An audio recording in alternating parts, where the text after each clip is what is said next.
Yeah, she got hey. This nigga trying to get you in trouble. I can see it. Let's start the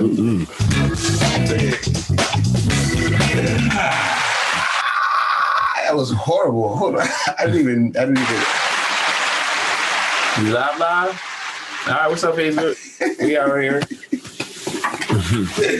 Yeah, what we got to talk about? What you talking about? Yo, shout out to my man who got like, yo, credit water, pocket. Yo, shout out to Facebook. We appreciate you, Facebook. Sam gave us like tequila, and like, yeah, he lightened us up a little bit. I'm glad to be here. Simon says, "Come on, man, come on." SIMONVIL says. SIMONVIL says. Remember guy. You the niggas that know you your whole life, yo. They front on your day like. I'll be fucking everything all the time. How? I don't know. You know what's crazy? Because I always think about Phil. So when I think about you and Phil, I'm like Simon. Yo, you was right. Sainville and Simonville. That's very. My mother's maiden name is Sainville.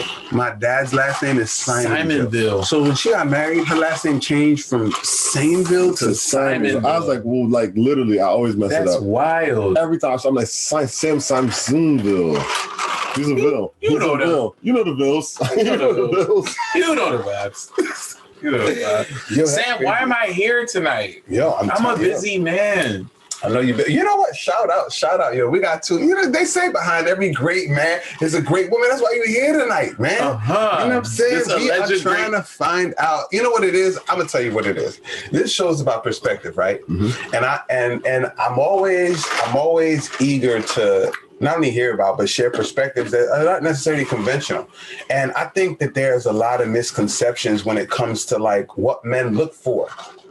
Okay. You see what I'm saying? Like in terms of like a life partner. Mm-hmm. You see what I'm saying? Like there's a lot of misconceptions. So with you two, just like me, we're all married. We're three men who are married, and it's safe to say. I was about to say, allegedly put my business out there, you know what I'm saying? I don't know who watching. All right, I'm married. All right, the truth is out, cat's out the bag. I'm married. Haha, jokey joke. Jokey joke. Yo, like, we gotta talk about what we talk about. Like, we talk about marriage? Yes, crazy. These niggas act like they did not know. Can we real quick? Okay. No lie, somebody slid in my DMs the other day and was like, yo, how come you never post your wife? Wow. I'm dead serious. In your business page? 2 weeks ago. You always post your daughters and other people that made you successful. But you don't post your daughters. Yeah, you do. Well, I do, but I don't post their faces. Right. She's like, you post your brothers and everybody that made you successful. I was like, first of all, I posted her the other day in that picture with Daff, and I told the boy to slid in my wife DMs. I want to see something. So mind your business. I did. So you're wrong. So, okay, wait. Before we get into it, yeah. What do you call those people? Nosy. I call them marriage police. Oh, the marriage police. Yeah, like there's like a community of people that out there that feel like it's their job to police your marriage. To be like keeping you in line and in check and everything. I'm like, yo, who is paying you to do this? Mm-hmm. Like, this is not taxpayer money. Like, how are you out here defending my marriage? It was so weird. I was like, why didn't I post? I was like, this is my page. I got post what I want. Like, I didn't want to do that because she'll probably pay me some money later. So I didn't want to draw too much. But I was like, it was so. I looked at my phone for a good 15 seconds. I was like, how am I gonna respond to this? How do I handle this? Why are you asking me about did Janelle send you? Right. Let's see if you friends with Janelle. It was wild. But anyway, off topic. Back to SIMONVIL. Simon says. SIMONVIL says. No, SIMONVIL. You already know. Yeah. Shut the hell up. Y'all know about that. Say SIMONVIL. But nah, seriously. So that's what this show's about. Like, how did you know she was the one? Like, I look at both of y'all, and like similar to me, it's like y'all didn't like just jump into a relationship, in my opinion. Like, you see what I'm saying? It's like it's clearly something that we've seen done, you know what I'm saying? And for some reason, like, it took us a process, right? Like there was a process, there was time that was put in. Like, And eventually you decided this is the right person. So it's like, I want to get into that because I know it's not going to be identical for all of us, but I'm fascinated to hear the areas where, all three of us was like, oh shit, like this is something that I was looking at too. So let's just start it from where did you, how did y'all meet? And at that point, were you looking to were you looking for a life partner at that point? Like, how'd that happen? Okay. You want to go first? I'm going to go first. You the old head. I'm the old head? All right. And listen, I'm gonna answer that question, and I'm gonna tell a little bit about your situation, because what y'all don't know is that I used to work with his wife. Oh, and shit! So there's some behind the scenes with that. So before you go ahead, so I met Janelle 1998. Yeah, this nigga said 1998. Well, he thought I was 19. He lost. I was like, what? He was like, my time. 21, bro. 21 years into the century, bro. You talking about 19? Since I was 17. Holy shit. And I'm going to be 40 in a couple weeks. I've known her since I was 17. Dang. So she knows me.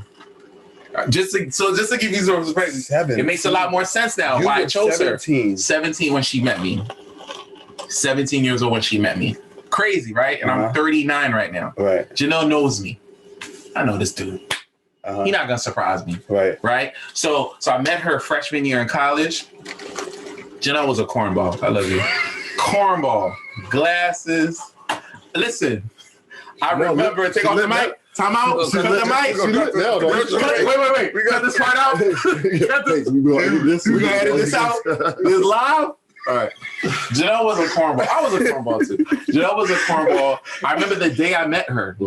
Yellow t-shirt, yellow Nike t-shirt, bell-bottom blue jeans. You liked her that day. If you can remember what she wearing, you liked her that day. That's New Balance, right? Gray, black, and baby blue New Balances. I remember the day. You remember the whole leg? Come on. I remember the whole leg. Come on. I was in love with somebody else. 1990. I was in love with somebody else. You thought you were. No. That girl, you know Jimmy. I know, but still, you saw Janelle. Your heart skipped a bit. No. It wasn't that type of vibe. I promise. I was fine. There was many girls after that. Yeah. Really? Okay. So I met her. Cool person. We had a good vibe. She was a good. She carried a Bible. Oh. Yes. Miss Leacock? Miss Leacock. Because that's what Greg used to call her. She carried a Bible. Okay.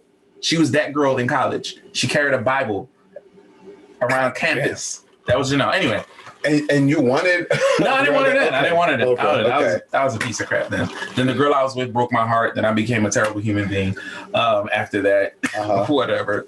There's a lot that happened in college. Anyway, but we were really good friends because you end up building relationships with people you're in close proximity with. So I met her in college.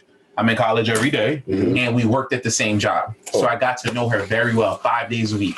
So I got to know her very well. So we became friends, and she was with me through all my girlfriends. So she was with me with Najee. She was with me with Jamima. So she know the two only girlfriends I've ever had in my life, right? So you had actual girlfriends? I've been with 3 women my entire life. Really? 3 women my entire life. Wait, so your wife is your third girlfriend? Third girlfriend. Actually, it's my third girlfriend. Yeah, I wasn't wifing up with her. You out there just being a hoe. Wait. Is she your first or second? My third. Third, right? Third That's crazy. Oh shit. Yeah, I didn't have girlfriends. You know what's interesting?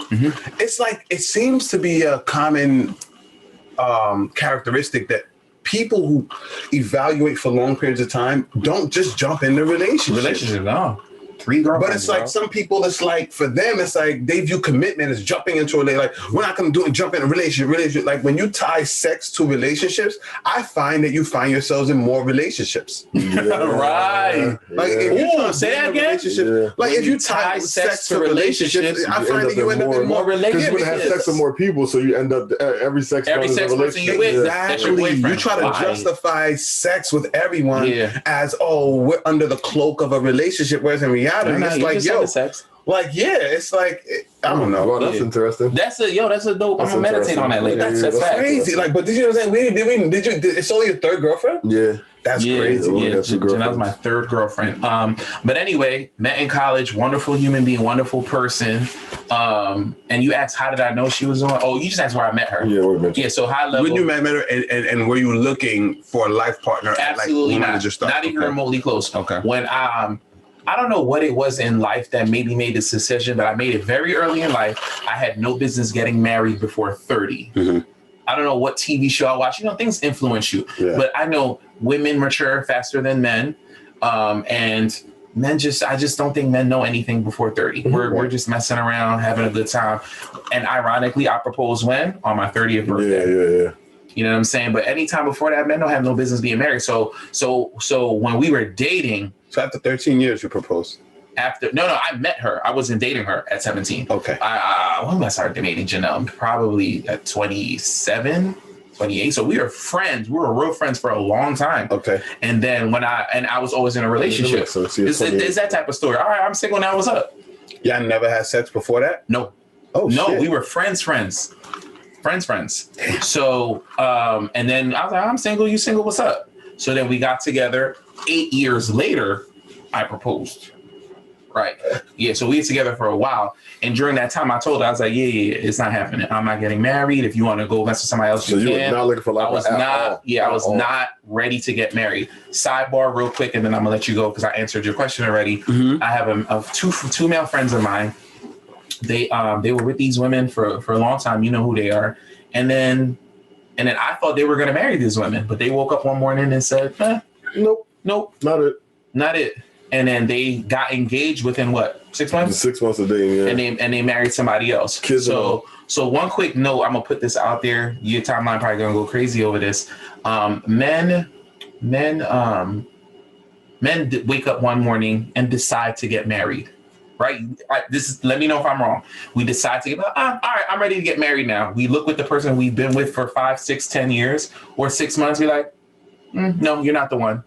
And then we scan and we look for a wife. That's a wife. That's and a wife to a man is a partner. Yeah, we can have kids together. We can make money together. We can make money together. You're not going to bother me. Was love at the top of that list? Yeah, it's probably like 7 or 8, right? I'm looking for a partner at this point, right? Everything else that you see before love is what I believe makes the love. Makes the love, right? You know what I'm saying? Right. So when I started scanning, you said 7 or 8. How long is that list? So if there's a top 10 list for me, love is 9 or 10. I would have put it that low. No, it's low. Is there a top 10 list, or is it like I don't have one? I don't have. I mean, like, so I just know what I like, what I don't like. No, I'm just curious because I'm like, I'm just saying, like, am I looking for enough shit? Did I make the right choice? What am I? Nah, this is a couple of things. You don't annoy me. Literally, you don't annoy me is 1 or 2. You don't annoy me. You have respect for your father. You don't have daddy issues. Yeah. Right? Your faith is important to me. Yeah, you could be a good mother, a good partner, ride or die. There's so many things I look by the way, I love you. Like, it's way down there for me. Right. So because we're talking about a life partner. There's so many, like, you know what I'm saying? Love. Yeah. Nah, there's so many things like you gotta ride with me, you're gonna wipe my ass when I'm sick. My wife wipes my dad's ass. My dad is down right now. You know, he had the stroke in Christmas. My dad is down right now. Total care. Walked in a room. I was in the man cave doing some work. My dad, Janelle has my dad. Wow. Love. Yeah. We talking about love. We talking about practice. Yeah. We go into a deeper conversation. Anyway, so there was many things on the list before I picked. Yeah. Before I picked the wife, like, okay, I'm gonna marry you. You're the partner I'm gonna pick. Like, Janelle, when they got the hospital bed, when they was like, yeah, he's coming home. He's not going to the nursing home. Janelle went, got a U-Haul truck, went and got a bed, called a couple of rock boys. She did all of that. She handled it. I even have told you, she handled it. I said, where you going today? She's like, yes, grandma died. So I'm driving out to Lancaster, hour, 45 minutes away. I got the U-Haul truck. Just drop me off to go get the U-Haul truck. I'm like, oh, all right. When they got the hospital bed. That's a foam. So some bam. Right? When they got the hospital bed, called a couple of the rock boys. I saw the rock boys show up to the crib. They helped him bring this bed in. That's a partner. That's a partner. Love. Yeah. Love has ebbs and flows. I need somebody who's gonna go get a hospital bed, whether or not you like me or not that day. Yeah. My parents live with me. Like, there's a special woman that accepts that. Yeah. Because some women it's straight up tell you no. No, your mom moving into my house. No. Your mom can't live here. Like, that's a problem. You can get her a house, but she can get her a house, but she can't live here. Yeah. My mom, Janelle, when I left the house today, Janelle's in my mom's room, on my mom's bed. They're watching a movie right now. Love? I ain't married for love. All right, I took too much time. You know what? Nah, you brought up some solid points. I met Jerry in church, actually. It's funny because this is 09. Oh shit. 09. This is 09. Like top of 09. Very top of 09. What's funny is, so the church that we met at is my parents' old church, her parents' current church. My parents used to go there. So my parents grew up with her parents. So they went to youth together and all that. So they were always cool. And you know, life, you grow up and life separates y'all, whatever the case may be. So then when I moved to New York, when I first moved to New York, I only used to hang out with my cousins. We all went to the same church. Like after church, I would just hang out with my cousins. I had a few friends, but for the most part, I hung out with my cousins. Mm-hmm. She was like this with my family. Like all my cousins, they were like this. So like after church, she would always be around, but we never knew each other. I knew of her, but I didn't know her. So we never spoke anything or like that.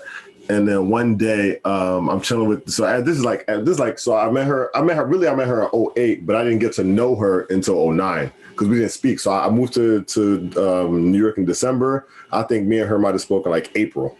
Mind you, we see each other every Sunday, but never speak. So I might have talked to her in like April. I'm chatting. By this time, I have friends in New York now, so we're all chilling at church one day, and she was cool with a lot of my friends, so she came around. And you know, I'm just being me. I'm just talking with my friends. You know, I'm cracking jokes and all that.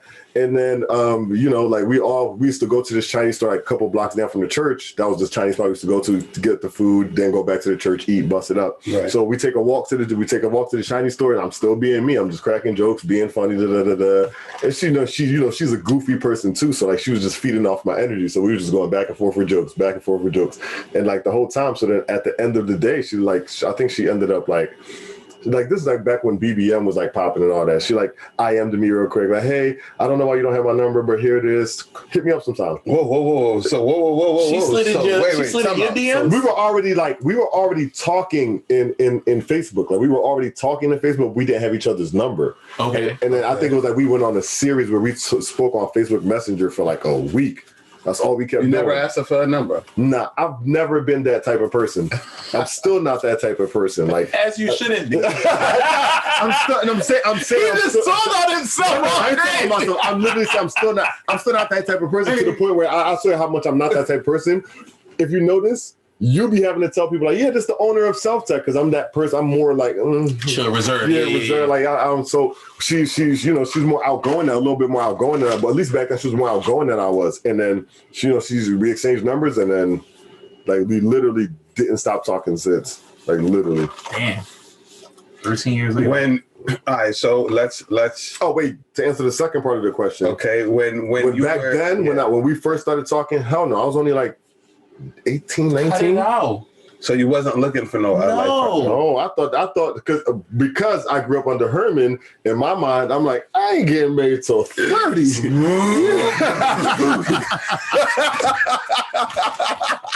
Let me tell you. So I forgot to tell you about the part I worked with his wife. Back door. Big head. Back door. Because I grew up with him, I'm like, marriage 30. Let me tell you. You got 20 years till I get married. So you get married. So I used to work with his wife. Mm-hmm. So and he was like, he hit me up. He's like, oh head, she the one. I was like, young boy, have a seat, young boy. No, this like 7 years later after meeting her. Yeah, really? It's like 7 years. Yeah, like 7 or 8 years. But he was still like 25. Yeah. I was like, bro. I met her when I was 18, 19. 18. He's like, bro, she's the one. I was like, bro, cut it out. Like, no, you wild. Had you been dating at that point or no? I had 25. About 25, I lived a really good life. No, I mean, we dated. Oh, okay. We dated, broke up, and got back together. Yeah. Okay, all right. So when you first started dating, no, I did not have no plans for marriage. Okay. And my goal was, Herman told me 30, I'm doing 30. 30. So you got a problem with it, you got to bring it up with her. Right. So bro come to me at 26, 27, old head. Yeah, she don't want. I'm like, cut it out, bro. Like, I'm not going to hit that 30, big fella. Yeah, he's like, I got to lock it down. I ain't going to hit that 30, She's too good. She gonna leave. I was like, bro, she's not gonna leave. He's like, nah, bro, she's gonna leave. She's a good one. I gotta lock it down now. So I work with her. So I'm at the job. I'm like, yeah, my man not gonna do it, bro. Like, I already told mom, young boy, 30. So, and she's older. How much older is she? 2 years. She's 2 years older. So she's like 29. Mm-hmm. And I was like, yeah, you're gonna have to wait till you're like 32 before my man had the questions. That mean like 33, 34, you get married. I'm literally telling this up because I'm her superior. I'm working with her. I'm putting this in her head. I'm like, yeah, my young boy ain't gonna do it. She got a whole damn this dickhead suit against you. She got a whole lawsuit against me. This boy, he's like, nah, what? So, but this guy, he's like, nah, I'm gonna do it. Wow. Meanwhile, I'm in her head. Nah, he not. It's wild. It's wild. I met Ashley 2005 at Temple. Temple. Dad, for real? Not in 1990 something? 2005? 2005. Wow. 2005, yo. At Temple. It took you that long? You're a solid. Are you a grown adult? What you mean? How long did it take you to propose? No, but I was still young. You were no longer young. I'm not trying to hear that. She thought I was big and young.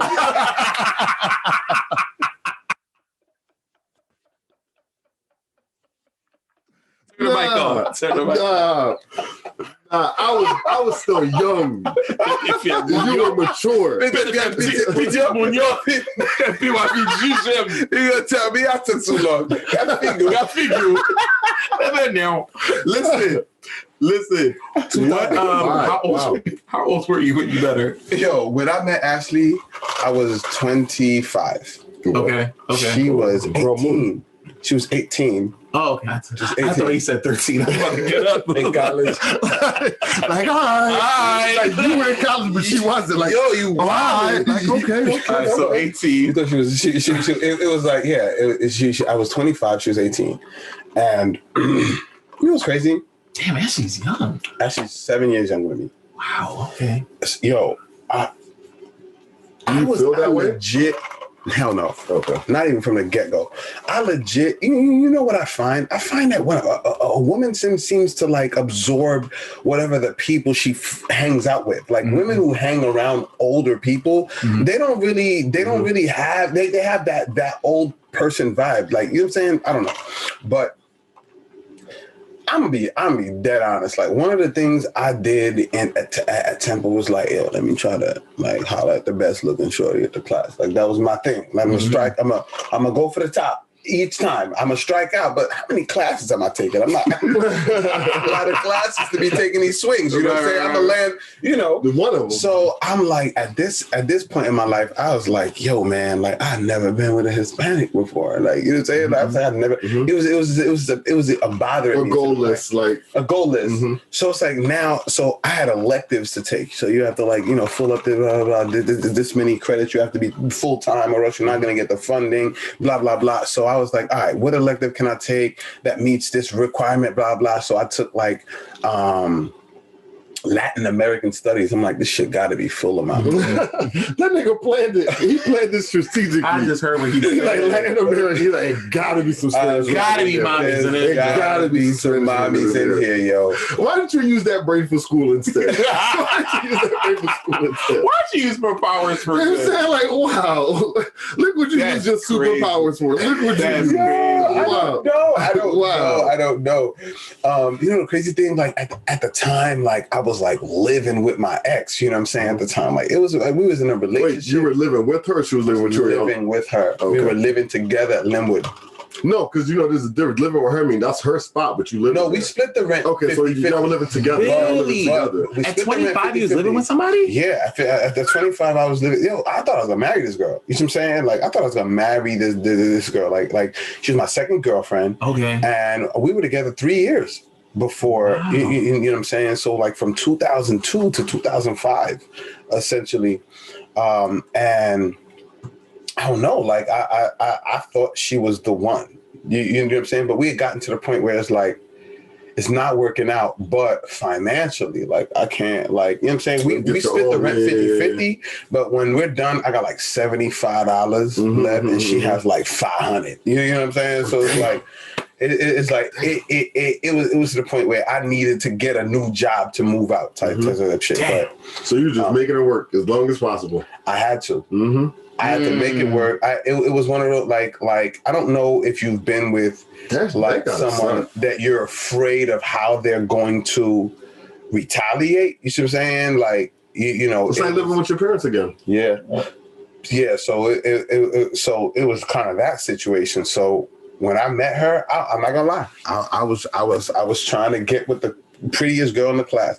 And to tell you the truth, when I met her, I didn't even count her because I was like, I'm gonna be honest. I don't even think I ever told her that. I was like, she a little out of my league. I thought so. Like she's a little bit like, you know, I swear to God, I text my boy because that was like the type of women he was into. And like, he was like far more successful at women than me. You know what I'm saying? Like from the standpoint, he was a lot taller, like played ball, like professionally, shit like that. So I was like, yo, I got this shorty. You should probably blah, blah. I swear to God. And I invited him to an event. I don't know why, but I feel like I know who you talk about. But go ahead. Yeah.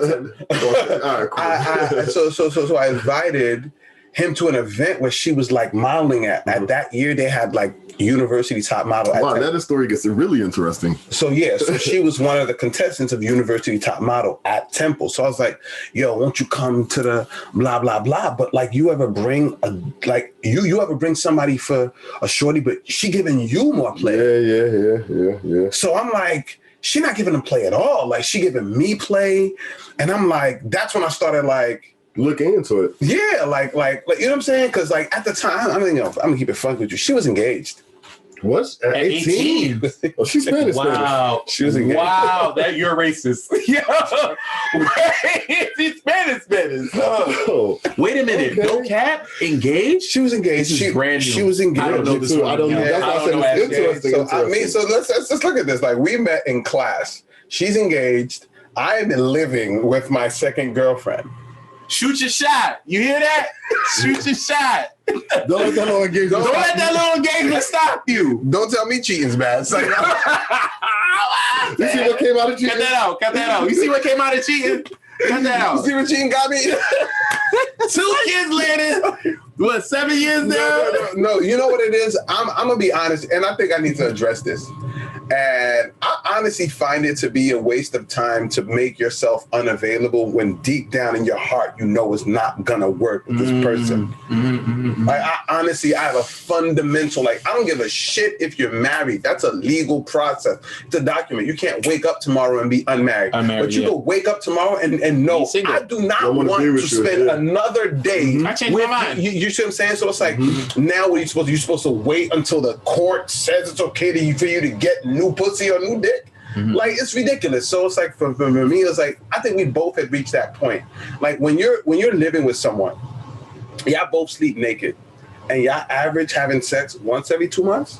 Oh, y'all know it's done. Y'all know it's done. Y'all just somebody just waiting for somebody to pull that trigger or to do something for them to leave. You're just waiting for the last straw that broke the case. You're waiting for one more argument so you can be like, I'm done. But it's like, you're done. You just don't want to leave on your two. You don't want to make it seem like you don't want to start it. You want to seem like there's a reason why you're leaving. But the reason been because you're over. So it's like, you know, that's what it was. But so, you know, I definitely did not think life partner. Number one, she's too young. Get the fuck out of here. Like, I looked at it like, I don't take a woman seriously before you're 25. Like, I don't think you know what you truly want. And don't take a man seriously before 30. But anyway. Yeah, you know what I'm saying? I'm here. I respect that. I think women should wait till we're 30. And as far as women, you gotta wait till they're 25. You're right. 25. You know what I'm saying? So it's like, you're old enough to sleep with, but you're not old enough for me to like really consider a life partner. Why? You haven't experienced life yet. Yeah, you haven't, like, you fuck around and wake up at 23, like, I'm not that person anymore. Yeah. I don't want you. Bro, wake up at 21. I can drink now. I don't need drink. I don't need drink now. Yeah, bro. Right. Meanwhile, I'm 28. Like, I thought we were gonna be together. Right. Charge. Could you imagine having to say that to a 23-year-old? Exactly. That's why I'm too prideful. So I was like, nah, we're not even gonna entertain this. You see what I'm saying? So no. But I find that interesting. So I dated her for 9 years. So from the time we started dating. At 18. 18. No, we didn't start dating until she was 19. 19. Okay. 9 years, so she was 28. Okay. Yeah. So at this point, she's 19. I'm 26. At that point, both of our relationships were like they had dissolved. I'm gonna make it clear, we didn't do shit while we were in a relationship with the people we were with. We knew we probably were in denial about whether or not we liked each other. We might have made a lot of excuses to spend time with each other, like, oh, let's do this class project together, blah blah blah. But we were still like, I was still like, yo, I still kind of hoped it worked with my ex at the time. You see what I'm saying? Even though you were uncomfortable. Even though I was uncomfortable, because it was for me, it was a situation that I had to learn to forgive. You know what I mean? It wasn't like a situation, so I felt like it was on me, and I was like, maybe you need to learn to forgive and blah blah blah, learn to get over some shit. But her relationship ended up dissolving. My relationship ended up dissolving, and I'm gonna be honest, we were each other's rebound. How long was that? Between what? So the time you met her and the time it dissolved. The time y'all got together, yeah. Maybe 6 months. Oh wow, okay. About 6 months. All right. So we met in like. Do you think you guys meeting each other had anything to do with it? Absolutely. Okay. You put up with you know what is crazy? It's like she became what I was in need of. Like the shit that I was lacking. She filled that void. Mm-hmm. So it made me actually, to a degree, need to be around her. Like when you're with someone and they talk to you like you not shit, you're worthless, right? Mm-hmm. And then you have this friend that just has such a high view of you. Mm-hmm. Oh my God, you're so smart. You're so this. You know what I'm saying? You become kind of codependent to that feeling, at least during that time when you're not strong enough to like defend yourself to that person. So it's like, I know exactly what you're talking about, because I remember you told me a story about that ex. She said something hurtful to you. Oh my God, it's like the top two most hurtful shit I've ever heard came from the same person. Jesus. The one thing Sam told me, I heard that joint and my heart just hurt. To this day. I was like, wow, if somebody told me that, I don't know if I'd still be the same person I am today. Yeah. It's like you ever have a woman tell you some shit that make it hard for your dick to get hard? Yeah. It's one of those things. Like I don't think women understand sometimes. Like, no, they understand. That's why they do it. Emasculating a man is not gonna bring the masculinity out of him. And they know that. You know what I'm saying? It's gonna just cause him to create distance from you, because now he begins to view you as someone that wants to push that button. It's not about whether he's strong enough to deal with it. Why should he have to deal with it? Mm-hmm. It's like if I decide to slap you every Thursday, you know what I'm saying? Like, I'm not coming around on Thursdays. Why should you have to get strong enough to deal with that slap? Don't deal with the slap. Mm-hmm. Right. You know what I'm saying? Whether it's physically or metaphorically. You see what I'm saying? Yeah. So I definitely was not looking for that. But yeah, 9 years. So, but you dated, how long did you date before? 8 years. 8 years. And you dated for how long? Started dating in 2009. We got married in 2016. When did you propose? 15. 2015. So how many years is that before you proposed? Shit. I've been doing. I ain't gonna do that, man. Wait, 2008 to 2015, 7 years? 7 years. Yeah. We waited. 7, 8. Yeah, we waited. And it wasn't that you probably, no cap, you probably knew how long before you knew. So it didn't take long. Like, wait, our story kind of like interesting though. For you to be certain it takes long. To know, really early. Like, I think this motherfucker, I think she could be the one. I think she I knew that when I met her in 2005. There you go. See. When I first met her, I can marry this girl. There's a feeling about this person that's I could see it. Yeah. But you're not. There's a difference. You don't buy a ring because you can see it. Mm-hmm. You buy a ring because you're certain. You buy a ring because you're ready. Because you're ready. You continue because of the. But even when you're ready, you got to be certain about her, right? Right. Yeah. You're right. It's that feeling that makes you continue. That feeling that she gave you when you met her. That's what makes you continue. I had that conversation not too long ago. I was like, guys know pretty early. Like, yeah. And then, we get more started along. We know pretty early, like, I like, I'm just smashing. Or, no, she might be the one. She might be a good solid partner. Yeah. And then when guys say she's the one, it's not, bells and whistles. It's like, that's a solid partner right there. That's her. That's on Dom. That's a partner right there. So, all right. So when you was dating that long, what were you evaluating? Nothing. I wasn't looking. No. I wasn't looking, so nothing. Bro, it doesn't take 8 years to figure out. I actually didn't know what I was looking for until I left her. yet. Really? That's heavy. Yeah, I didn't know what I wanted until I left her. That's heavy. And then I realized what I didn't want. You get what I'm saying? Explain it. So we broke up. I do. We broke up because of me. I broke it off. Like, I'm not gonna lie. Like, she knows the story. Like, I broke it off with her because, like, at the time, I don't know, out of nowhere, women just started finding me attractive. Oh, they just started finding me attractive. So women are giving me attention. They're giving me attention, a lot of attention. You know, tall, whatever. They're giving me attention, and then I'm like, damn. She in the way. Keep it a beat. He's 5 years in. Keep it a beat. No, that's like 5 years in. At that point, that's 5 years into marriage now. Oh, okay, yeah. Keep it a beat now. At that point, I think we were dating for maybe 2 years. I wanna say 2 or 3 years or whatever. And we were dating for like 3 years. And at that point, so the women give me attention. I'm feeding into the attention as well. And, you know, this stuff teaches you. But, like, back then I didn't know, like, you know, when you're taken, you're hot on the market. When you're not so much, right? You, yeah. So, but, you know, so now I have a girlfriend. So now I'm a little more attractive to women. And this, first time in my life getting attention from women, for real. Mm-hmm. So I'm like, you know what? I ain't going to cheat. So I'll be right back. Yeah, this is it. Like, hey, I literally broke up with her in the worst possible way, whatever. And then after I left her, you know, at this point, I'm free now, so I'm free to do what I want to do. Mm-hmm. So now that I'm doing what I want to do, I realized that it only took one thing, and I was done with a girl. And each time I was done with her, the first thing that came to my mind is Jerry wouldn't do that. Really? Jerry wouldn't do that. Jerry wouldn't do that. Jerry wouldn't do that. Jerry wouldn't do that. Jerry wouldn't do that. I need Jerry. Dang, how long did that take? A year. A year. Give me an example of some of those things. That's the simple, like, for instance, a girl can, like, she can, like, literally, matter of fact, I'll give you one. It was a girl, she came to my house. I had I shared a 3-bedroom apartment with, I had other roommates. She came to my house, we're chilling, and I think my phone went off. Mind you, I'm single. Mm-hmm. My phone went off, and I opened it up, and I think I'm texting, and, like, she, like, who we texting? Literally her words, who we texting. But she was joking around. But you know, we don't play that. We don't really play that shit. We don't play it. So I looked past the joking. To me, she was dead ass. Dead ass. I'm like, the fuck? Yeah, she was not playing. She was playing, not playing. I'm like, what the fuck you looking at my phone for? She's like, I'm just joking. Why you gotta get so, like, aggressive? I'm not being aggressive, but, like, I don't play like that. You ever see me look at your phone? Oh wait, it got serious? Yeah, it got serious. It got serious. It got real serious. So I'm like, long story short, I ended up asking Shorty to leave. I ended up asking Shorty. What is wrong with you, bro? You need to chill. No. I like it.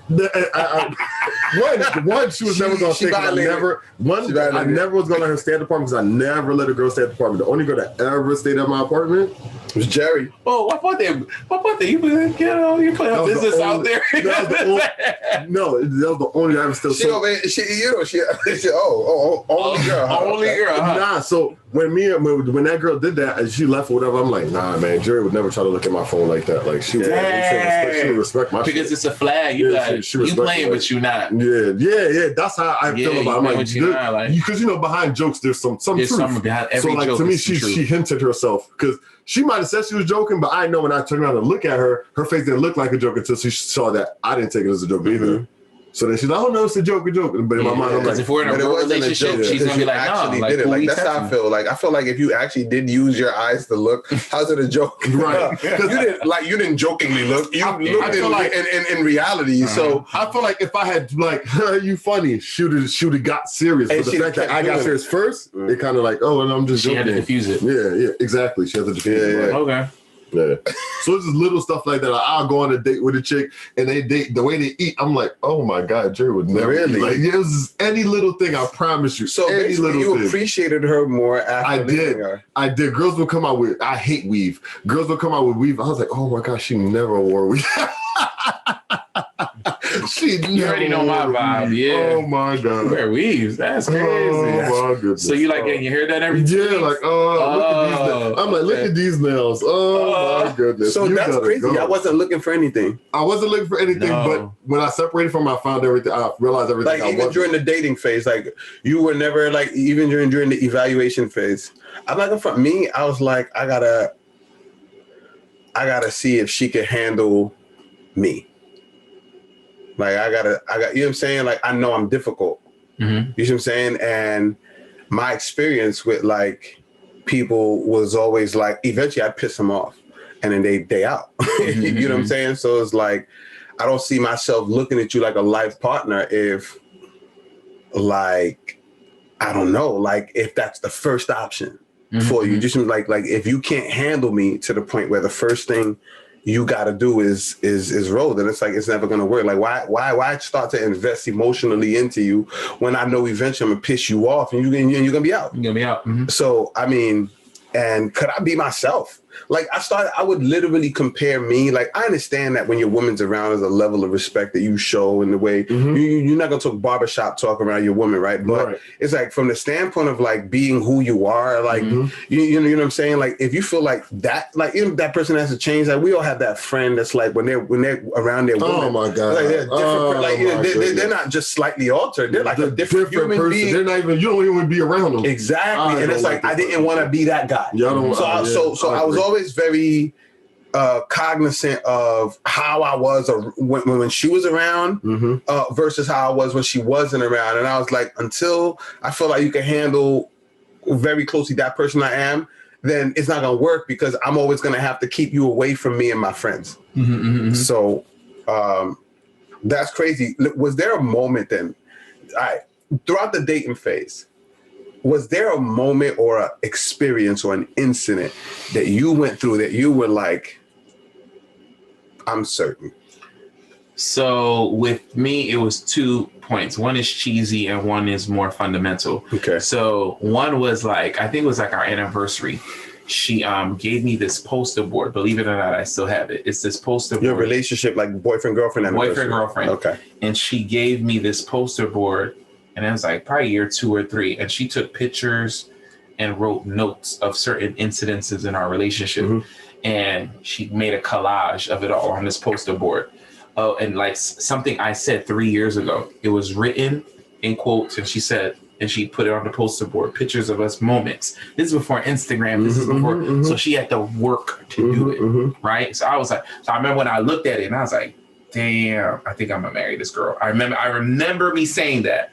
So that's just the cheesy part. Okay. The fundamental part when I realized I was going to marry her is just little things. It's a combination of things. When I saw how her relationship with her father, right? So like just different things. And I equated the relationship with her father with how she would treat her husband. So she has a high regard for her father. No, my dad wouldn't like this. I got to go home. I got to cook for my dad. Little things like that. And I'm like, I was like, okay, when her dad got ill, she took care of her father. I was like, oh, so she'll take care of me too if I ever get down. So that's when I knew. I was like, okay, I think she's the one. So there was a cheesy part and there was a fundamental. This is a partner. There's a partner. Oh, her mom got sick really early in her life, right? So Janelle had to grow up very quickly. So even while we was dating in college, it's 2, 3 o'clock in the afternoon, 2, 3, I gotta go home. I gotta go change my mom because her mom got really, really sick, kidney failure. So she was taking care of her mother, and she had that charge and she carried it while still in school. And she carried it. So I was like, okay, that's her. Me not having any experience of knowing, like, my parents didn't tell me this is what you look for, but I saw that. I was like, that's somebody who I should be with. Yeah, that's solid. That's a solid, 20 years later, again, she's like, she's like my dad's ass. She's been through, to you, this is new. To her, it's like, it's crazy. I said this the other day. I was like, listen, if your dad is down, I'm not doing what you did. I'm not renting a U-Haul truck. I'm not going to do the U-Haul truck, but as far as I'm not wiping your dad's ass. And I said it. I was like, thank you, I don't know about that one. You are a special person. I don't know about that. I ain't doing that because I got Kevin, Kara, and me. There's 3 people that should be doing what you're doing. So who she is now, who she was 20 years ago. Yeah. So that's how I knew. I think it was probably 3 moments for me. One was, I remember, so when I first met her, she was commuting back and forth to New York in the Poconos because she lived in the Poconos, but she would come to church in New York. And eventually she started going to school in New York, so then she moved to New York. She moved to New York, I think, for like, I want to say it was probably like a solid year. It was definitely, a year definitely went by when she stayed in New York. And she lived like 10, 15 minutes away from my uncle's house where I stayed at. So I used to see her almost every day. Every day we spent it, whatever. And after a while, I guess because she was changing majors or whatever, so she switched back and went back to the Poconos. and nobody knows this story except for her and my other friend, one of my closest friends in New York, Junior. He knows this story because he witnessed it. But that's the only time in life I've ever cried over a female. Literally, the day her last day she was leaving, we went to Coney Island. We spent the whole day. I forgot what we did earlier in the day. We literally spent the whole day. I was like 21. I'm sorry. You know what? This is why I say I'm mature with my enemies instead. I'm mature with my enemies instead. Don't let them get to you. I've never cried over room besides that. Never tell niggas I never cried. I never cried.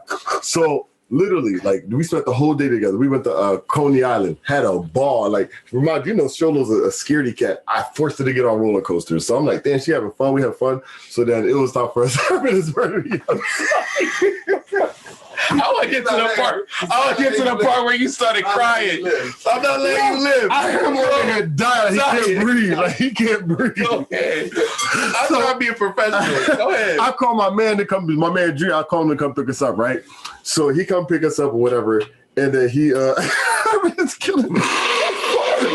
I'm sorry. You gotta see his face. You can't let him get to you.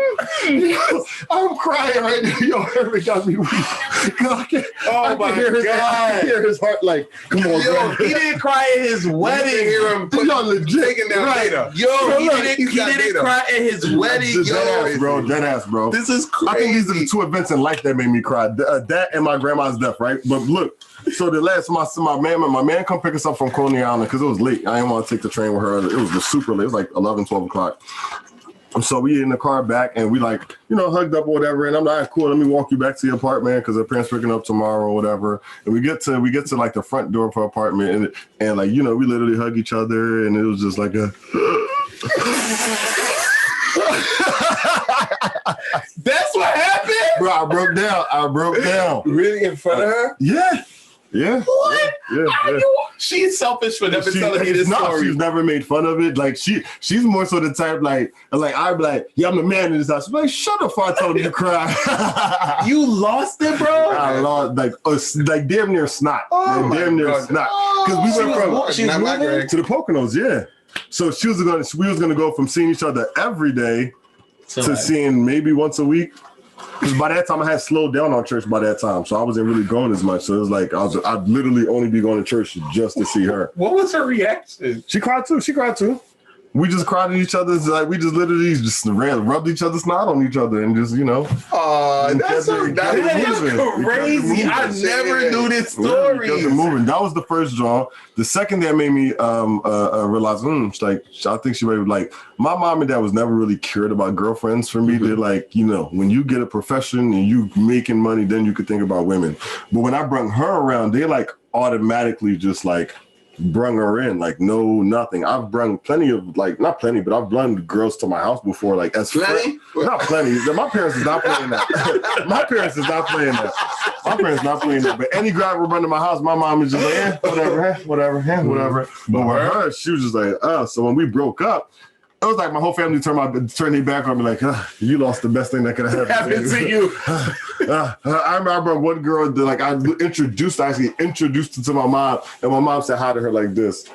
Oh my God. Wow. That's the handshake she gave her. Mm-hmm. Wow. And I'm like, wow. And then while I'm turning around to walk back out the house, my mom was like, when the last time you spoke to Geraldine? And I'm like, wow. Yeah, I was like, she wow. hit you with this look? Yeah, pretty much. Like my aunts, all of them, like, yo, look how Greg fucked up, yo. We always knew he was gonna be a fuck up. Like, look how he fucked up, yo. Like, literally, my family turned my back. So that was 2, and then 3 is the fact of how all my friends accepted her.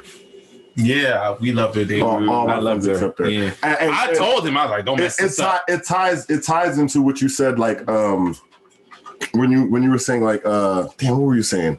Because it just ties into how I can be around her, right? Because I'm my truest self around my friends, right? This is where I'm comfortable. These are people I grew up with, I knew. So I'm my truest self around them. So if my friends can be themselves, I can be myself, and you're in the presence, and it's all a good mix. Yeah. My family likes you. I like you. So yeah. You get what I'm saying? Yeah, it's a good vibe.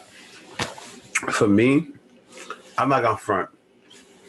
It was I forgot what year it was. I told Mark and Phil, I was like, look, man, I gotta know if I'm the holdup You know what I'm saying? Because I know I was fucking around a lot. You know what I'm saying? I was kind of doing my thing. I told her I wasn't ready. I'm not ready. Right? So I'm like, all right, cool. I'm going to just focus on her this year and then see once and for all if it's going to work or not. Like, I'm going to put forth the effort and so on and so forth. It's one of the best years for us. So towards the end of the year, I'm like, oh, we good. It was me. We good. So now I'm like, Operation Save for a Ring, right? So now I'm January, I'm saving. March, April, May. Now we're in June, right? I'm like close to having a ring and blah, blah, blah.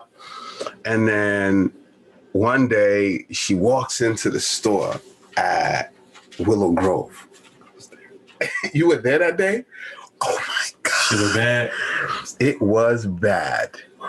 Let me tell you. Hold on, pause real quick. Let me tell you how this store ran. You were there. So let me tell you how this store ran. Just to add some color, Greg actually used to work with me as Sprint at Willow Grove. So just to set how the store environment was, right? It was Sam, and Sam made everyone feel like they were here with Sam, but it was Sam. Like, Sam ran the store. That's his store. He's the manager, right? So as cool as Sam was or whatever the case may be, you had the ultimate respect for him, right? So when Sam's around, even though Sam didn't like set that precedence, you had it because he was such a good manager, right? So like when he's around, you know, you got to be on your tip-top shape, right? Because you're like, it's Sam. Because even everybody who worked with Sam, minus me, because I knew Sam like separately, I knew Sam's life separately, didn't know that Sam's a clown. Like, he's how much fun. They just knew Sam as a manager. Yeah. They just knew Sam as a man. So they didn't know him outside of work. You know what I'm saying? So for them, like, this literally like, Sam is law. Like, this guy, you know, you got to be SS when Sam's around, right? So when that day happens and you saw Sam become like this, small. What happened? Let Sam tell the story. Yo, so I'm sitting there. Mind you, it's like 3 registers. Yep. So the 3 registers, I'm at the far left. I think Greg's in the middle. Yep. And then like Shane or some shit's on the third one, right? And Jason on the other end. And Jason on the other end. Wait, hold on. And Sam's at his desk. I'm at my desk. And Sam has, So what Sam used to do, he used to take a poster and put it like in front of his desk so people wouldn't walk straight up to him. Yeah. Okay. So for Ashley to even find Sam, she had to find the poster. Okay. So now I walk in. All right, so now I'm sitting at work now. Ashley never just pops up. She never just pops up. She never just pops up to my job. She certainly never does it without kids, without Saj, like without like, you know what I'm saying? Like, so I'm sitting there and then she walks in and I kind of hear her. Right? And she's like, hi, I'm here to do a transfer of liability. What? Now, a transfer of liability is essentially when you're saying you want to remove yourself from the account holder's account and have your credit ran and switch the number under your name. Okay. But she was under my account. Well, wait, to make it even worse for you, the way, because you know Sam has a poster in front of his desk, right? So if you're at that very register next to Sam's desk, he can't see you because of the poster. All he can do is hear you. So he's hearing somebody ask for a transfer. Like, it sounds familiar, but he doesn't know yet that it's happening. Talk to me. What happened there?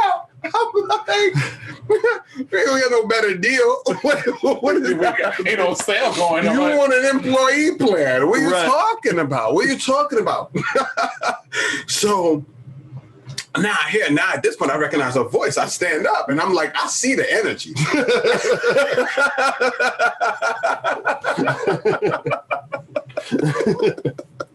I see it, bro. It is like her eyes are throwing knives at me, bro. And I'm like, it's nose flaring, serious, no kids. I'm like, what the fuck is happening right now? So I'm like, Pause right here. This nigga Sam lost everything. I don't know where to the point, and I don't even think he remembered this, to the point where before he could say a word, Ashley was about to say a word. But Sam peeped the octave in her voice, and Sam quickly, with the quickness, hit her with wait. He saw where it was going. Wait. No. So I stand up and I'm like, I don't understand. and I'm like, oh, why? Why? Like, why do you want to do that? Like, I don't understand. Like, why? And she firmly and loudly just says, because I don't want to be on your account anymore. Sam's like, and that's the moment I was like, oh, hell no. We are not continuing. Take care of this. We are not continuing this conversation here. No. I didn't even tell her anything. I just walked out. I was like, I know you're going to follow me. You're not here for that. But Sam, missing parts. You missing parts. Because you didn't just walk out. What? That nigga clocked out for the day. You grabbed your book bag and all. You knew you weren't coming back. Oh, no. He knew he wasn't coming back from the shot. He knew he was going. Like, Jason, take care of this shot. Shut up, shot. He knew. He grabbed his book bag. He knew he was coming back. Your store now. For the next 4 hours, you got the second shift. So you go outside. Bro, what's wrong with her? I walk out and I walk towards the Bloomingdale's, and then right before the Bloomingdale's is like a employee like hallway to like another exit. So I go in there. I'm like, I'm not about to be a black man in the middle of the mall. In the middle of a goddamn Willow Grove mall. Is fucking arguing. You know what I'm saying? Niggas are gonna I'm getting capped before they even walk up. Right. So I'm like, so I go out, I pull her in the, so I'm in there. I'm like, what's happening? What is happening? Because, at that point, the last time I had did some shit was like in like November. And at this time, but this is June. Right. This is June. For me, that's 99 years. Yo, statute of limitations. Yo, I'm a good man right now. Like you said right now I am a good man. I'm looking at me like, yo, it's been 8 months. Right. Since I done fucked up. So I'm like, I'm like, what's happening? And she was like, when is the last time you've seen, we're gonna call her Deborah. No, I got one name for everyone that keeps me out of trouble. Rihanna. When's the last time you've seen Rihanna? Now, mind you, I'd seen Rihanna like in November. And I'm like, what do you mean? The worst thing a man can do is try to play dumb. I'm not about to... Nigga, I'm not about to be your star witness. Tell me what you know. Tell me what you know. I'm not about to be your star witness. Look, if you catch me, if you got me, you got me. Tell me what you know, and then I'll be like, all right. But I'm not gonna be your star witness. But I ain't about to be your star witness. You ain't about the first 48 me. You know what I'm saying? So I'm like, what do you mean? She knew based on that answer. You were wrong. She knew based on that answer. I'm gonna kill you. She just started. What I didn't know is that while I left her at my house, right, I got a new BlackBerry, and so I wiped out my old BlackBerry. Okay. The SD card was still in there with BlackBerry Messenger messages that had been encryptedly locked. Lord, till this day, I don't know how she de-encrypted BlackBerry Messenger messages on an SD card. I stuck it in her phone. Bro, whatever it did, it worked, my nigga. Like, and these BlackBerry messages was drawn. They was drawn. Like, it was completely drawn. So after she punched a hole in my wall at my house, she punched a big ass hole. Are you serious? Yeah, that's what she did before coming out there. So she's like, and then on top of that, she drove from the northeast to Willow Grove. She was, how many sprint stores she back to get? You know what I'm saying? There was like 10. That's real shit, yo. Yeah. You could have done that transfer anywhere, big fella. But so now. So I'm like, what are you talking about? Like, blah, blah, blah. I'm like, okay, yeah. Yo, she just broke down. I saw the hurt in her eyes. That's what hurts the most. She was like, I don't know why I keep doing this to myself. Like, that's what hurt.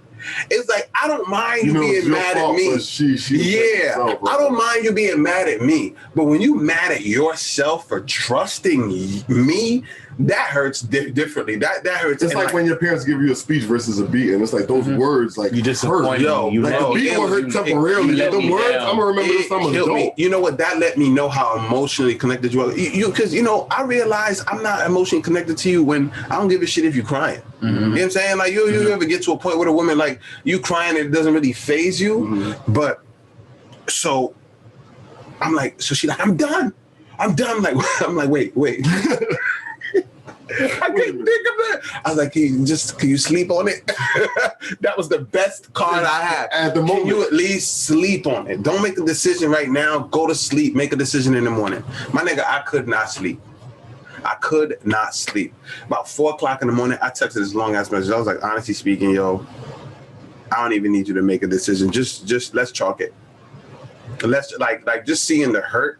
I was like, I can't, because I was like, as much as I know that I never want to make you hurt like that again, I can't promise you I won't. Like, I can't promise you I'll never make you hurt that way again. So I was like, just based on that alone, like, I'm not gonna, like, I can't see you like that again and know it was me. So I was like, let's just chalk it. You know what I'm saying? We'll do the exchanges at your mom's house, because at that point we still had a son and everything. You know what I'm saying? Yeah, it's gonna take a while, like blah, blah, blah. She didn't respond. About 12 o'clock, she shows up to my job again. I'm like, no, not again. This time, I wasn't there that day. Time with, you wasn't there that day. This time with Saj. So I'm like, okay. Okay, all right. Not the same demeanor, not the same in anything. And then she was like, can we talk? So I took I went outside and we talked, and she said one of the most powerful statements I've ever heard a woman tell me. She said, because up until that point, I didn't feel like I was worthy of her love. And that was one of the reasons I kind of held back. Like, eventually you're going to leave me anyway. Yeah. Like, I'm sick of this. You know what I'm saying? Like, you're not going to see the value. You're like, so I don't want to play myself. And she said, she looked at me and she was like, listen, she's like, only I can decide when I've had enough. Like, fuck. Okay. Only I can decide. Only I can decide when I've had. Like, you can't make that call for me. You can't decide, oh, you've had enough, I'm out. You can't. I can decide that. And right then and there, it kind of made me like open up.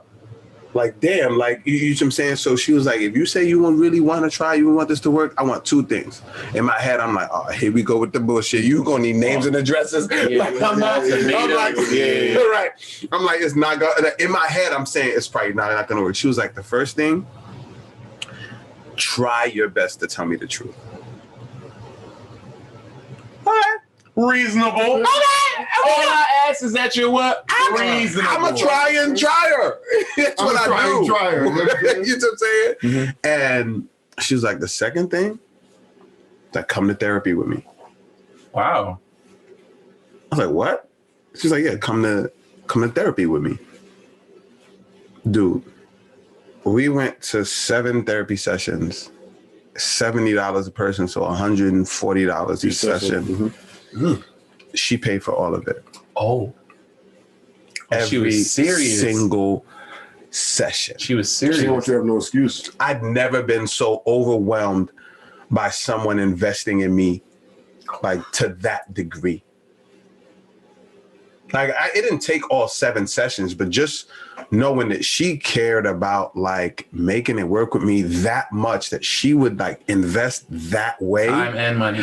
You reach a point where you're like, you see a woman does something for you, and you're like, there's not a single woman I've ever dated in my entire life that would have done this shit here. Yeah, so automatically, it's like you're a level of special I've never experienced. Yeah. Why wouldn't I want to see what experiencing that would be like? If you're not the one, who the fuck is that? And if I was to, it was that moment that I was like, I know for certain. I don't know how long it's gonna last. I don't know how, but I was like, I know for certain if there's one person I marry on this earth, it's gonna be this motherfucker right here. You know what I'm saying? Because it wasn't because I felt like I deserved that shit. It's because I felt like no one else would ever treat me like this. Like you see what I'm saying? Like no one else would ever see value in me to this extent. You should sometimes like it takes a woman seeing value in you. You don't even see in yourself. Like, that's true. Like when they fighting for you, you look at yourself like, what am I worth it? Yeah, am I even worth this? You know what I'm saying? And it makes you start to look at yourself and try to actually be better for them too. You see what I'm saying?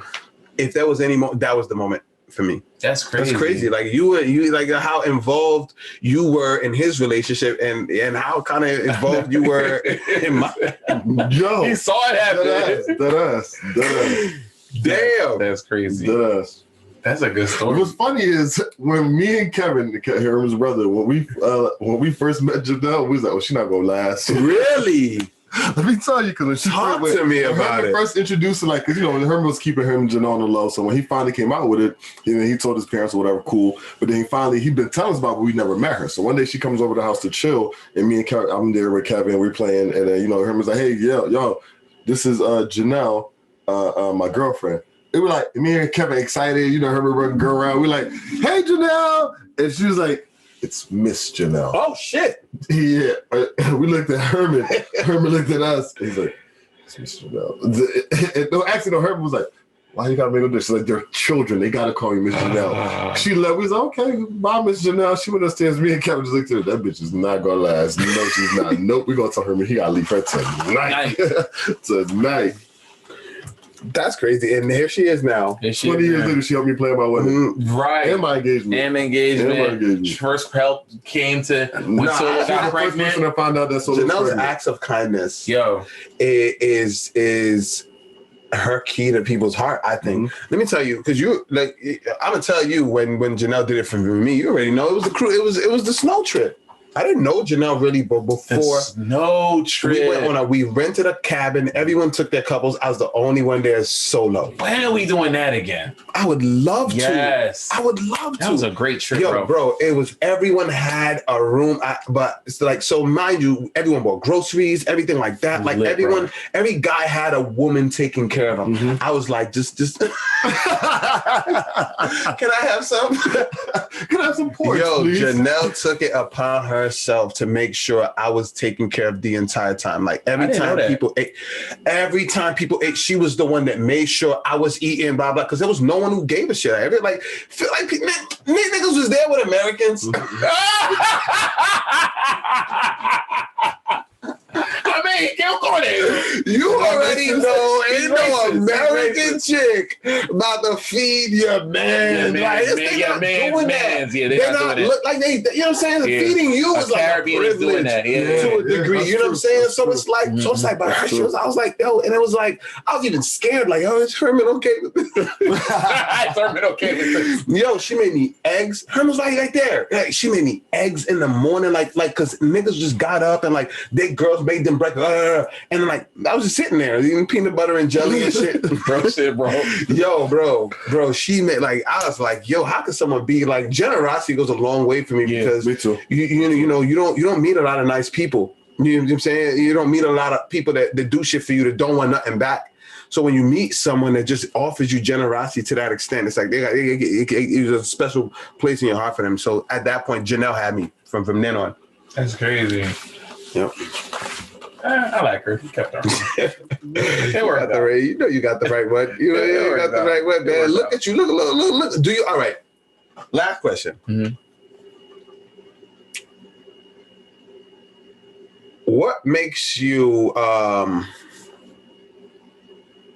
happy the most about the choice you made? Like, what sets your woman apart? I mean, I think you've already answered it, to be honest. Mm-hmm. Like, but like, if you had to have a final thought on like, what, in your opinion, sets your woman apart from like really everyone else like you've dated?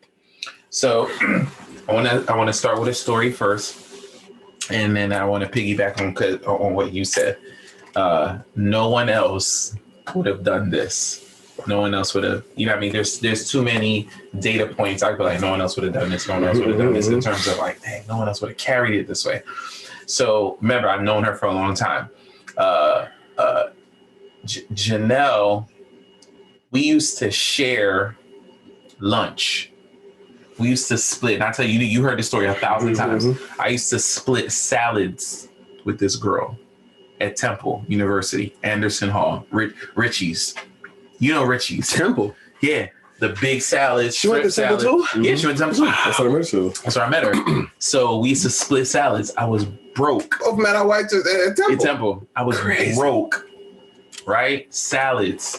We used to split salads together. Right? So I tell people now, I was like, if we don't work out, God forbid, Janelle will always be a kept woman. I will always take care of her. When I got married, I didn't have a job. Her sister paid for the tuxedo that I wore. Her sister bought that. Her sister bought the shoes that I wore. Her aunt bought her pearls. My dad paid for the church. I think somebody else bought alcohol. Like the community came together, but her family paid for that joint. Like I was broke, had nothing, right? And she still married me. When a woman marries a man, it's a lot of it is stability. It ended up working out for her. Like, you know what I'm saying? She all right, right? She will always be kept. So what was your question? I want to circle back to it. Like, what is the thing about her that most sets her apart? Set her apart because no one else would have. The woman she is, no one else was that.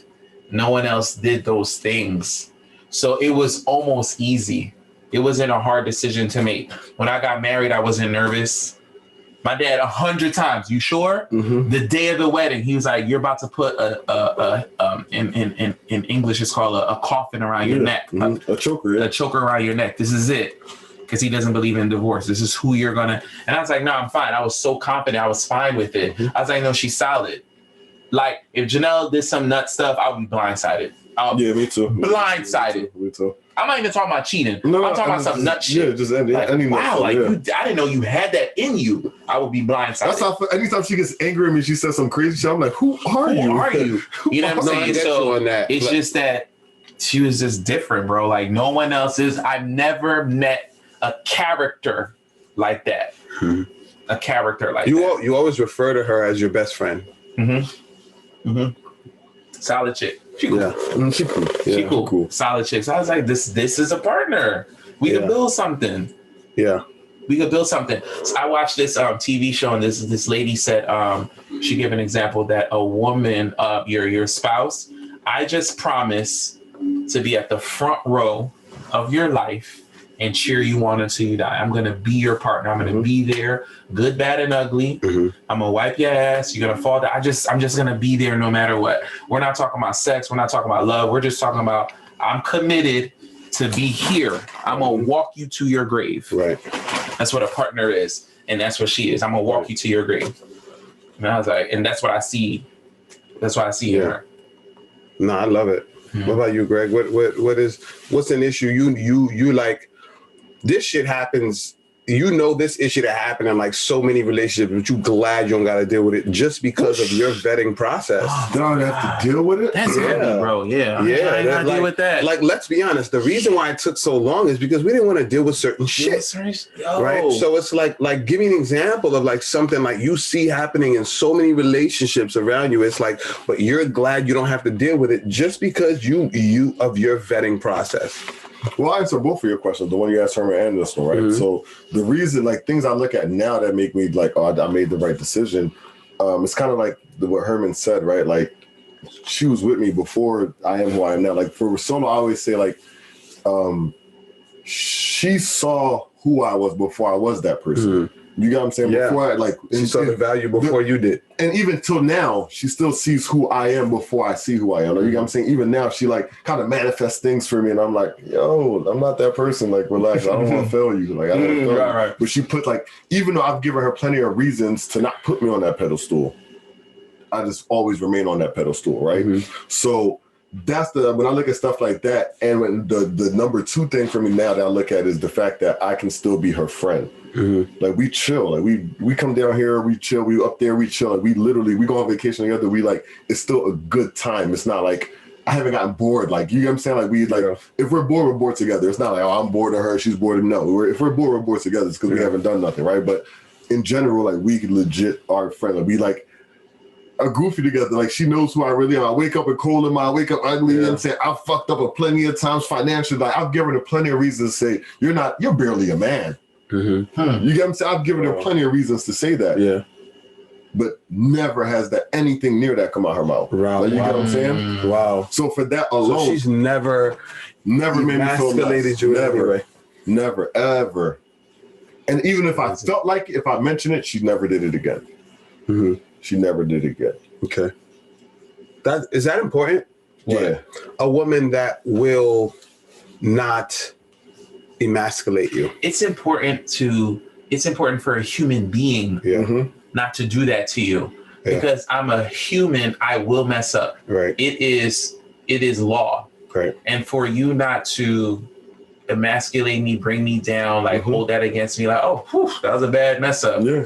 Like, but you encourage me and you don't bring that up. Like, you know, the word says like when you sin, God says, I forget about it. You know what I'm saying? Like she almost forgot about it. You said something crazy. You like, I've given her plenty of reasons for her to emasculate me, and she never has. Probably like, you probably have to remind her. Yeah, you did do that dumb nut stuff. But it's kind of like what you said earlier. Like in I guess now if you ask her, at least, like she'll tell you I'm just walking in the in the path that she always thought I was going to walk in. Right. So it's kind of like what Herman said, ended up working out. Like what she manifested came to life. Like, you know what I'm saying? Like, so I became that man, but it took a while. Fascinating, because like you not seeing that value in you has to do with you in comparison to your small circle of friends, right? But a woman's evaluation of you has to do with her and everyone she's dated. So do you see what I'm saying? So she actually she might have a better sample size because it's more diverse than yours. So it might be easier for her to see values in you that you don't even see in yourself because of all the other men that didn't have them. Right. You see what I'm saying? Like even something as small as self-accountability is nothing more like discouraging than seeing someone that doesn't hold themselves accountable, because you know there's no hope for you. There's really no hope. You don't even see anything to correct, so you're not going to correct it. When you hold yourself accountable, you're like, I gotta fix this. Oh shit, let me fix it. That's how you improve. But if you can't hold yourself accountable, how are you gonna improve? So it's like, see what you just said there? I never was a person that held myself accountable ever, but she always held me accountable. And in the beginning, it was annoying. I'm like, that's mad annoying. Because y'all know me, I'm a chill person. I don't take much serious. So like, I'm always like, and she's the one like, nah, that is that. It might not be serious to you, but it's serious to me, or it's serious to that person. You get what I'm saying? And then she started holding me accountable to the point where I'm like, well, fuck that. I want to start holding myself accountable. I want to start holding other people accountable too. To the point now, like, she probably gave me too much of a voice, because now it's just like, now I'm just an open book. I'm just like, I'm talking now. I went from a person that don't talk, barely talk, quiet, because like I told you earlier, I never was the type to walk up to a girl, get their number. I was never that type. But she gave me confidence. Like she built, like, because she never like demasculated me, like it made me like get confidence. So I'm like, all right, cool. And to the point I became who she manifested me to be, pretty much. Like, you know what I'm saying? Like, so those are the things I look at now, and I look at them like, this is why we're still here 5 years later and beyond, right? One thing I would tell you that I don't like, you said that I look at other people, I'm like, I could never deal with that. For me, I am a people person. I'm good around people, but at the same time, and she could tell you this, and she witnesses it, and I say it all the time, I am perfectly A-OK by myself. Like, no, it's bad. Like, bad introvert. It's not bad at all. Okay, being as friendly as I could be. You can put me in a room with anybody, I'll make a friend. And she hates that about me, because I go to any place and I'll make a friend. But with that being said, I love being by myself, and she understands that. She asked me to be, like, I know you like being by yourself, but you have a family now. You can't just be by yourself. So I get it. So you share right. But she also understands when I just need to be by myself. Like, I don't want to talk. I spend my days talking and joking and make people laugh. Now I want to decompress. Right. That could be a day. That could be a week. It could be a month. I'm like that. Right. But she doesn't interfere with that. Yeah. To me, that's like the most important thing, because that allows me to have my peace. Yeah. So to me, that I know I could never accept from somebody else who's like, who wants to be all up under me all the time, who wants like everything I do, they have to be involved in it, like, or always pressing me, asking me, what are you doing? I couldn't deal with that. I know for a fact I couldn't. So I think for that, that's what I look. When I see other people that they dealing with, I'm like, what? Yeah, you touched your phone? I couldn't deal with that. You have to give her the password. You have to give her the password. What? So you're not entitled to any privacy. Yeah, it was crazy. You be like, that's crazy. Wow. Yeah. So you be like, oh, I'm glad I got to deal with that. I ain't got to deal with that. No. For me, it's like for me, it's the inability to be yourself. Like that's the thing I see in other relationships where it's like, damn, like I could not. I'm glad I don't have to deal with that. I crack a lot of jokes. Same. I'm very flirtatious. I see a short and fat ass. I'm like, hey, she got a fat ass. Damn. You know what I'm saying? Like, and I'm glad I could be that person around her. So like she's the type of like that would tap you, babe. You see her? Like, yeah, babe. The friendship. Right, the friendship. I think that's the thing that happens when you date long. The friendship expands. Like, do you see what I'm saying? So that I think that adds value to the relationship. Because if you don't have a friendship, I think it's easy to walk away from the relationship. Yeah, but when you're like walking away from someone that you would literally enjoy talking to, spending time around, and blah blah blah, like that's harder to walk away from. So for me, it's like I think I'm glad that our friendship allows me to be me around her. So yeah. Versus having a like, I'll say shit and people are like, yo, ain't you married? Yeah, my wife doesn't mind. Why do you? Marriage police? Like what? Like why? You know what I'm saying? But that'd be it.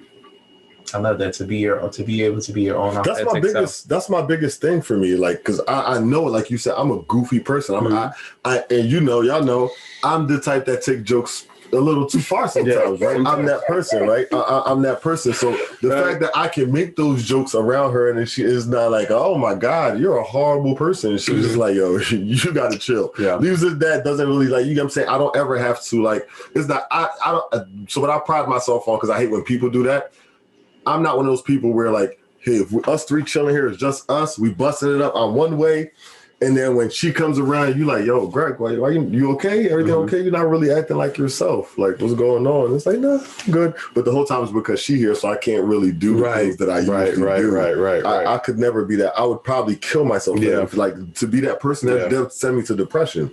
I like the fact that she's there, it's Greg. She's not there, it's Greg. Right. There's not much you can tell her that's she'll be like, Greg did what? Yeah. Like, you know what I'm saying? Like, yeah. So like, no, like, you know what I'm saying? Because I remember, like, for example, like my cousins, they came around and I think they saw you touch Solo butt. They was like, yo, you saw Herman touch Solo butt? Yeah. And I was like, yeah. They was like, and I'm like, what the hell is going on here? You touching people? You lying, bro. Yeah, I was like, okay. And they was like, you okay with your friends touching the butt? I was like, it's not my friends, it's Herman. Like, it's like, I'm like, yo, they touch you to the butt. Like, you know that story happened too, bro, to me? Yeah. Janelle's friend came over and Dav came over, and then we greet each other. That's how we do. The rules in our crew are different. Yeah. Dav came over like it was a barbecue. Mm-hmm. Hey Herm, she grabbed my butt, I grabbed hers, and then Janelle's friend was like, he was like, yo, Janelle's right there. I was like, yeah, I know, babe. He wilding because I did this to Dav. Shit, that Janelle was like, yeah, that's what we do. The person's mind was blown.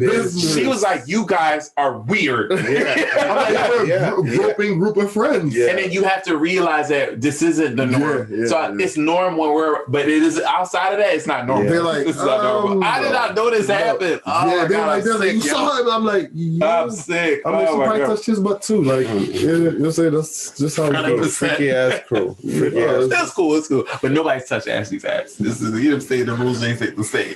I've been trying to get her hold gun. You've been trying to get her open up? I've been trying to get her whole gun. It's not really working. I got a whole gun. I'll tell you this about Ashley, right? Because of the stories I've heard and from both Sam and Ashley, and the one situation I witnessed and all that, I don't think, and this is no offense to my wife, your wife, whatever the case may be, I don't think I've ever really seen somebody like really like be obsessed with somebody like that before, but in a good way. Ashley obsessed with Sam? Yeah. 100%. Yeah, I've never. It's weird, bro. From the outside looking in, it's like only you. I'll give you an example, bro. Right? I'll give you an example, right? I've had like friends outside of my circles, people I'm cool with. I won't even say friends. I have people I'm cool with. I see their girl out. Somebody else come up to me, yo, you see the girl? And I'm like, yeah, I know her, man, or whatever. Cool, whatever. Meaning, just do what you do. I don't care. That's none of my business, right? But I've had situations where I've had guys come up to me. They're like, who that? Oh, that's my man wife. And then he's like, oh, yeah. And I'm like, nah. Trust me. I promise you, bro. I promise you, it's nothing. Yo, there's 100 people in the room. There's nobody there but you. I promise you. That's crazy. From the outside looking in. What's crazy about that? Amos. I remember one time I broke it off. I was like, I'm done. These niggas I would call Amos was one of them. I'm done with her. Amos is like, what? I'm done with her. Amos was like, yo, shut the fuck up. Like, that's literally what he said. And I'm like, what do you mean? Like, every time he wants you to reconsider something, that's what he said, shut the fuck up. Right? And I'm like, what do you mean? He was like, yo, you don't understand, do you? Like, he's like, there's certain issues you'll never have with her. I was like, what do you mean? He was like, bro, like, I'll give you an example. If your girl get mad right now and she storm out the house and leave for like 2 days, you know she probably at her mom's house. Yeah, she not at some dude house smashing. I didn't even think like that. She's not that. He was like, yo, there's some shorties, bro. You piss them off, the first thing they do is they at a nigga. I was like, wow. He was like, bro, I know a lot of those girls, and I hear stories about a lot of them. I have never heard a single story of a nigga that saw Ashley out and she was acting any kind of way. I've never heard her name. I've never ever heard it. And I was like, but you know, at the time you're mad about some other shit, and you don't even understand that when you time something by forever, this is valuable. That's a bar. Like when you times the fact that you don't got to deal with this forever, that's the value of that. It takes on a completely different, magnitude. But so it's funny to hear you say that, because I'm not around in those moments. It would have, but like that's deep down, that's what you want. You want someone that's not gonna make you feel embarrassed, insecurity. It's that invaluable to the point where somebody got slides to your DM and you're like, yo, shoot your shot. See what happens. I'm here for the show. Shoot your shot. Nothing happening, bro. Shoot your shot. Like I've been at bars where I've like we were out in a group and I see a guy hitting on solo and I'm just like, good luck. I'm here for the show. I'll tell you, transparency, I've never told any of the Rock Boys a story. Okay. The first time I seen Ashley in my life, she walked into Phil's mom's house, and I was like, and I remember what she wore. She had a green pencil dress on with a black top. A piece of shit. I see her. I was like, Phil, who is that? That's Sam's baby mom. Oh, my heart broke immediately, right? Yo, I got a funnier one. Introduce myself. She hit me with a 7. Hey, I got a funnier one for you. I don't know why I could never remember Ashley's face. No matter before we all like really cool. I could never remember Ashley's face. And one Sunday we're at Riverdeck. It's me, Kevin, Kara, and I think Fitz was there. Sam comes in with Ashley, and they say hi or whatever, and then they go to a corner. And they just dancing the whole night away. They dancing. Damn near baby making. Pretty much. So Kevin usually dance on the stage. We're on the stage, and Kevin hits me. He's like, "Yo, you see Sam, girl?" I'm like, "That's." He's like, "You see Sam, baby mom?" I'm like, "That's not baby mom. That's some other shit." And I'm like, "No, that's his baby mom." And no offense. And I'm like this. I'm like, "No, his baby mom not that bad." Kevin's like, yo, there's no way. Kevin's like, that's his baby mom. No way. That's anybody's baby mom. No, like this is like 2013, 14. Yo. And I'm like, nah, that's not. No way. Like, that's Sam's baby mom. Yeah, she throws it on. She throws it on when she goes out. There's no way. I was like, that's his baby mom. I was like, I gotta get it together. That's what's crazy. That's why I gotta get it together. Like, what the fuck you doing, yo? Say get it together, yo. I need to settle down. Yeah, I got it together. Everyone wanted me to make the call based on beauty. And I'm like, dude, you know that you can't. You can't like, make a decision on that. Although our women are beautiful, we didn't make the decision based on their beauty. Is that fair to say? Oh, don't. What? Nah, I'm playing. No, absolutely. No, but the first thing that did attract me to I'm attracted to. I can look at you. That's what draws you to But for me to stay make a decision, no, beauty. No, you can be beautiful outside and ugly inside. Like ugly lead. Yeah. Oh my god. Nah, that to me, that's one thing that attracted me to her. Is like her, like she was like beautiful inside. Yeah, like it was more so that she just like had this joy in her. Like to me, when I saw her, all I saw was a glow, and I was like, "Don't get it. I want it. It gotta be mine." Like, Solo? Yeah, I said it gotta be mine. That hair, her hair is so. I saw the hair, and I was just like, her hair is so gorgeous. Because I hate weave. I hate weave. Couldn't do it. I hate weave. Couldn't do it. So when I saw her with her like her little Jill Scott energy, and I think goofy girls get a I could joke with you. Point. I'm sorry. I could joke with. If I can't joke with you, then I have nothing. Yeah. I have nothing. I don't even want to talk to you. Like, life's gonna be long. Mm-hmm. Like these kids are gonna move out one day, and if you dread that day, you're fucking. You know how many old Haitians you see are like that? Yeah. After the kids move out, that's it. There's nothing to talk about. There's nothing to do. 20 years it's been about the kids, and now it's just us. Like, hey, nice to meet you. That's why I love couples like a smoke. Yeah. And kids move out, you just gotta passing your girl a blunt. For me, it's more so I like it's the goofiness, the fun. I like to be able, like, I do dumb shit randomly. Yeah.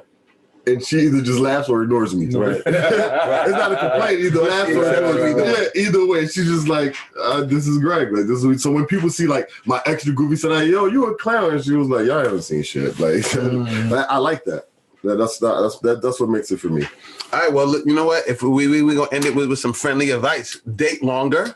Exactly. No, like what would it be different from me? The third girlfriend might be the one. Third girlfriend might be the one. Third girlfriend might be the one. Date longer. If you gonna date the date, then be yourself so that you can know if the person can handle accepting it. Like, let's start there. You gotta be yourself. Find a temple chick. Don't get married before you're 30, fellas. Do not. Yeah. Don't propose.